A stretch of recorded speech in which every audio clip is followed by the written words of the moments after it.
नमस्कार, नमस्ते Phaltan YouTube channel मध्ये मी राजकुमार गोपने आपलं स्वागत करतो।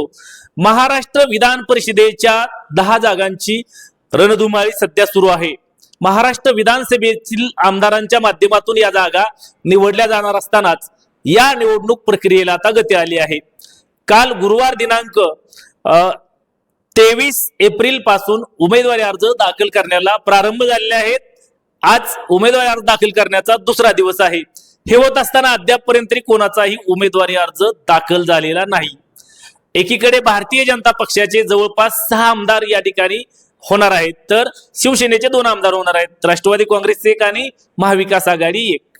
अशा प्रकारे आमदार होणार असतानाच फलटण तालुक्यातील 2 दिग्गज नेते, यामध्ये माजी खासदार रणजितसिंह नाईक निंबाळकर आणि सातारा जिल्हा परिषदेचे माजी अध्यक्ष श्रीमंत संजूराजे नाईक निंबाळकर, या दोघांच्या नावांची जोरदार चर्चा या दरम्यान मुंबईमध्ये सुरू आहे। एकीकडे या दोघांची चर्चा सध्या सुरू आहे। प्रामुख्याने माजी खासदार रणजितसिंह नाईक निंबाळकर हे यांनी गेल्या काही दिवसांमध्ये भारतीय जनता पक्षाची ताकद वाढवण्यास जोरदार मेहनत घेतलेली आहे, तर दुसरीकडे श्रीमंत संजूराजे नाईक निंबाळकर यांनी शिवसेनेला पहिल्यांदाच फलटण तालुक्यातून जिल्हा परिषद, पंचायत समिती आणि नगरपालिका यामध्ये तब्बल 23 नगरसेवक असतील, जिल्हा परिषद सदस्य असतील आणि पंचायत समिती विजय करून दिलेले आहेत। याचमुळे या दोघांचाही दावा प्रबळ मानला जात आहे। भारतीय जनता पक्षाच्या महाराष्ट्र कोर कमिटीकडून देशाच्या भारतीय जनता पक्षाच्या कोर कमिटीकडे जी नावे पाठवली जात आहेत, त्यामधून माजी खासदार रणजितसिंह नाईक निंबाळकर यांना संधी मिळणार असल्याची चर्चा सध्या जोरात आहे।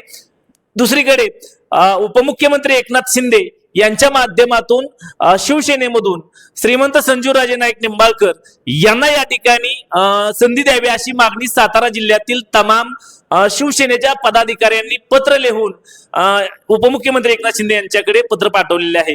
याचमुळे आता फलटण तालुक्यातील भारतीय जनता पक्षाचे कार्यकर्ते, त्याचबरोबर शिवसेनेचे कार्यकर्त्यांच्या नजरा मुंबईकडे लागलेल्या आहेत। आपल्या या दोन्ही नेत्यांचे नाव या यादीमध्ये येते का, याबाबतची उत्कंठा शिगेला पोहोचलेली आहे।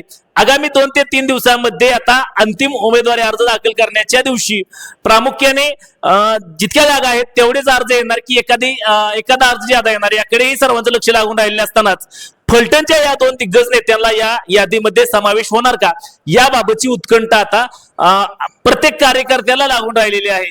कारण दोनही नेत्यांची नावे सध्या दोनही पक्षांकडून चर्चेत आहेत।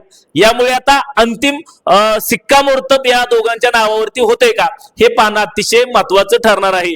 तुम्हाला काय वाटतं?